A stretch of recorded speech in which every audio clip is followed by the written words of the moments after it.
देखो इसके पहले हम लोगों ने पढ़ा है समांतर क्रम श्रेणी क्रम।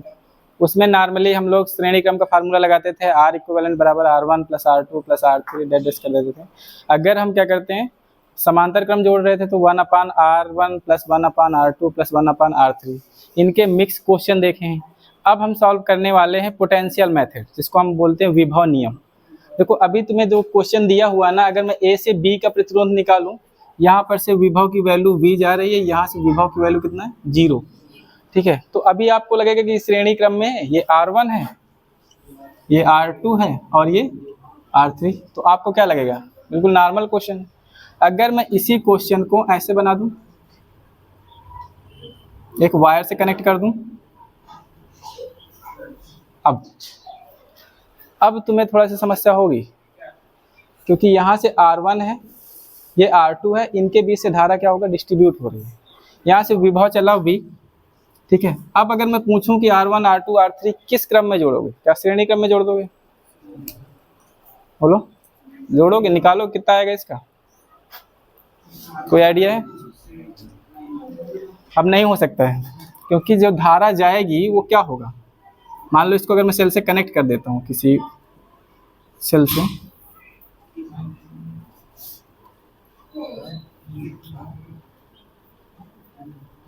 ये V है, ये 0 है, ये तुम्हारा टर्मिनल A है और ये B, ये A B टर्मिनल के बीच क्या निकालना है आपको, प्रतिरोध निकालना है। तो यहाँ से धारा जाएगी, ये धारा क्या करेगी, पास कर जाएगी यहाँ से। ठीक है, और इधर से जो आने वाला पोटेंशियल होगा वो इधर से पास कर जाएगा। इसको सही ढंग से देखो, तो यहाँ से V आया है तो V यहाँ पर आएगा, यही V कहाँ चला जाएगा, यहाँ पास, और यहाँ से कितना आया 0 और ये कितना हो जाएगा 0। हम इसका क्या करेंगे, एक इसका खुद का सर्किट बनाएंगे, A और B। A के पास पोटेंशियल कितना है V और इसके पास पोटेंशियल कितना है 0। ठीक है, अब यहाँ से V और 0 के बीच में एक प्रतिरोध जुड़ा हुआ है,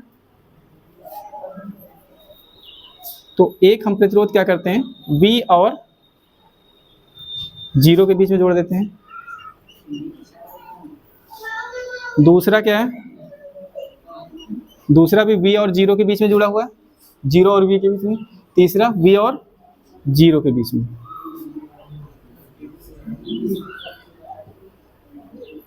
अब देख रहे हो ये R1 है, ये R2 है, ये R3। अब आपको दिखने लगे हैं। विभव मेथड में क्या होता है, हमको समझ में ही नहीं आता कि हम लोग समांतर क्रम लगाएं कि श्रेणी क्रम लगाएं। ठीक है, लेकिन अगर हम ऐसे सॉल्व करेंगे तो हमें पता चल जाता है कि ये समांतर क्रम है कि श्रेणी क्रम। अब आपको दिख रहा होगा कि ये क्या है, तुम्हारा समांतर क्रम है। समांतर क्रम को आपको पता होना चाहिए फार्मूला 1/R इक्विवेलेंट बराबर होता है 1/R1 plus 1/R2 plus 1/R3। ऐसे करके इसको सॉल्व कर सकते हैं। ठीक है,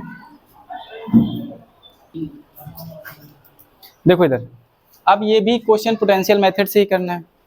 अब अगर मैं इससे बोलूँगा कि A से तुम्हारा V विभव जा रहा है, उससे 0, तो आपको ये पता है, जैसे मैंने मान लिया इसको R R R R, सब में क्या है R R है। अब इसको सॉल्व करना तुम्हें थोड़ा सा कर सकते हो, कैसे करोगे? देखो अब समझो मेरी बात, जहां पर प्रतिरोध लगा होगा वो वाला क्या हो जाएगा, वहां से धारा डिस्ट्रीब्यूट होगी, वहां से धारा क्या हो जाएगा, मान बदलेगा। जैसे यहाँ से अब V चलेगा, पोटेंशियल की वैल्यू, यहाँ से V चलेगा तो यहाँ भी क्या चलेगा V, यहाँ से 0 गया तो यहाँ भी 0। ठीक है, यहाँ पर कितना है V है।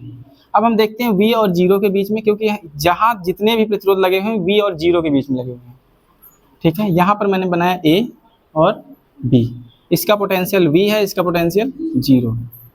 देखो पहले वाले तार को ले लो, इनका V और 0 का 2 R है। ठीक है,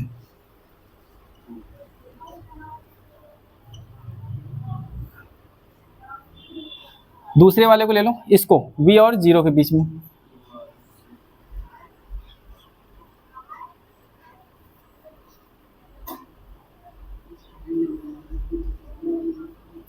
अगला वाला ले लो, ये भी V और 0 के बीच में है।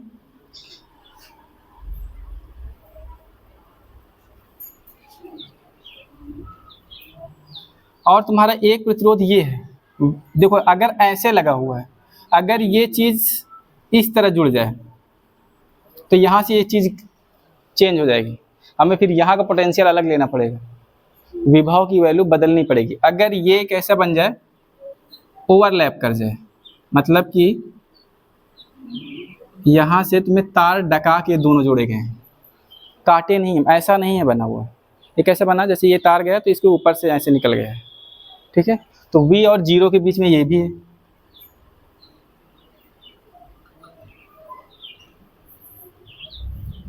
और सबका प्रतिरोध कितना है, R R R R R R और R, ये भी R।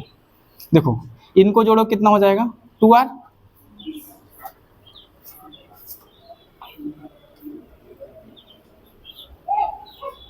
अगले वाले का भी 2R आ रहा है, उसका भी 2R,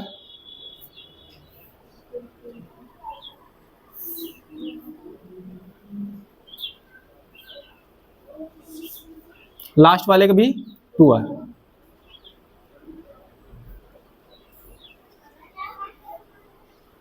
टू आर और 2R, ये आपके पास V है और ये 0 है, A और B।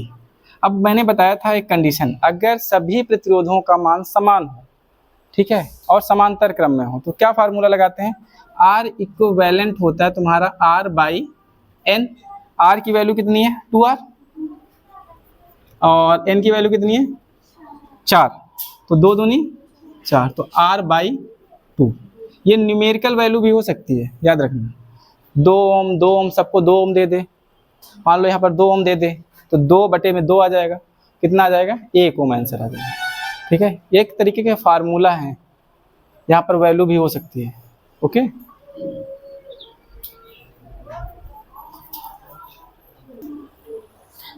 देखो इस क्वेश्चन में देखो, अब अगर ये 0 पोटेंशियल है तो 0 सब जगह घूमेगा, यहाँ पे भी आएगा 0, यहाँ पे भी 0, यहाँ पे भी 0, लेकिन जो V पोटेंशियल है ना, तो ये यहीं तक V रहेगा। अब यहाँ पर V नहीं आ सकता, नहीं यहाँ पर 0 आ सकता है, क्योंकि बीच में क्या मिल रहे हैं आपको, प्रतिरोध। तो हम क्या करेंगे, यहाँ पर पोटेंशियल मान लेते हैं X, क्या मान लिए, X। अब देखते हैं इसका सर्किट जो बन रहा है वो कैसे बन रहा है, V और X, तो मैं मानता हूँ यहाँ पर पोटेंशियल V है और यहाँ पर X है, और बाकी का क्या चल रहा है, 0 पर, ठीक है। एक प्रतिरोध V और X के बीच में जुड़ा हुआ है, ये हो गया। बाकी के प्रतिरोध कहाँ कहाँ जुड़े हैं, 0 और X, 0 और X और 0 और X में ना, तो ये वाला मैंने माना 0 और X के बीच में,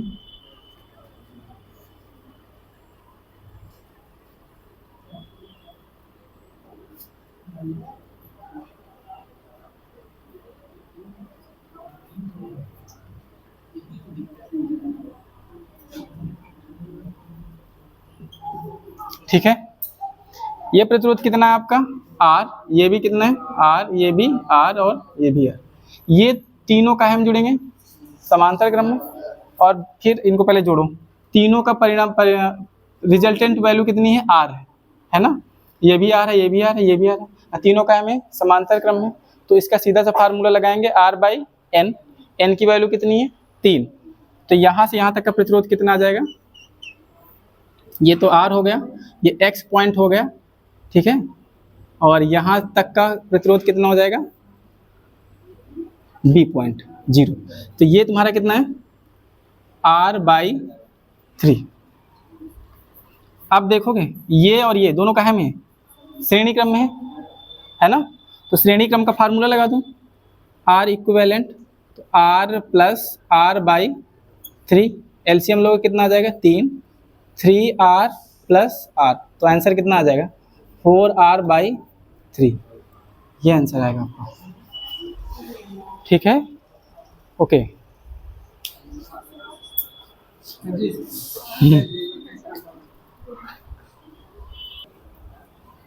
देखो इस क्वेश्चन में देखो, यहाँ पर आपके पास B है और ये पॉइंट क्या है, A है, यहाँ पर विभव V है और यहाँ पर 0 है, तो ये यहाँ तो 0 नहीं पहुँच सकता है, ना 0 यहाँ पर पहुँच सकता है, ना ही विभव यहाँ पर V आ सकता है, इसलिए हम लोग इसको क्या मान ले रहे हैं, X। ये सीधा वायर, तो यहाँ पे कितना आ जाएगा, X। अब इसका कॉम्बिनेशन देखो, हमारा पहले कहाँ से है, v और x के बीच में, v x और क्या है, 0 है। एक प्रतिरोध तुम्हारा कहाँ से कहाँ तक है, v और 0 के बीच में है, ठीक है। दूसरा प्रतिरोध कितना है, v और x के बीच में,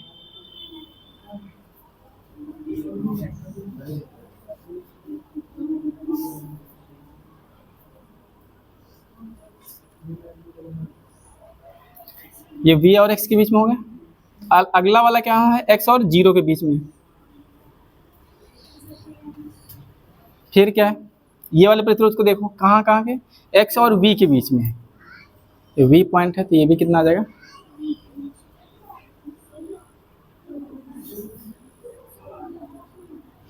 ठीक है, ये हो गया। और ये वाला देखो x और 0 के बीच में, x और 0 के बीच में, x और 0 के बीच में 2 थे,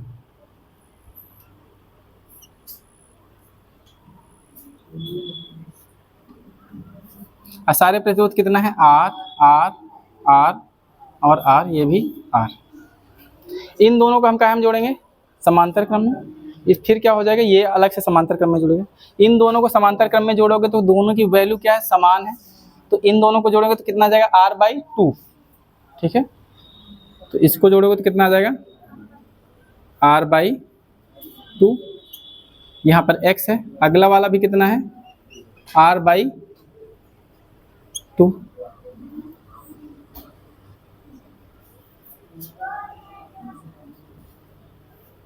ठीक है। ये दोनों काहे में हो गए हैं, श्रेणी क्रम में, ठीक है। अब इनको जोड़ो कितना हो जाएगा, R/2 और R/2, श्रेणी क्रम में जोड़ोगे तो कितना आ जाएगा, R equivalent R/2 plus R/2, value आएगी 2R/2, इनसे कटेगा कितना आ जाएगा, R। अगला तुम्हारा जो डायग्राम बन रहा है वो ऐसे करके बन रहा है,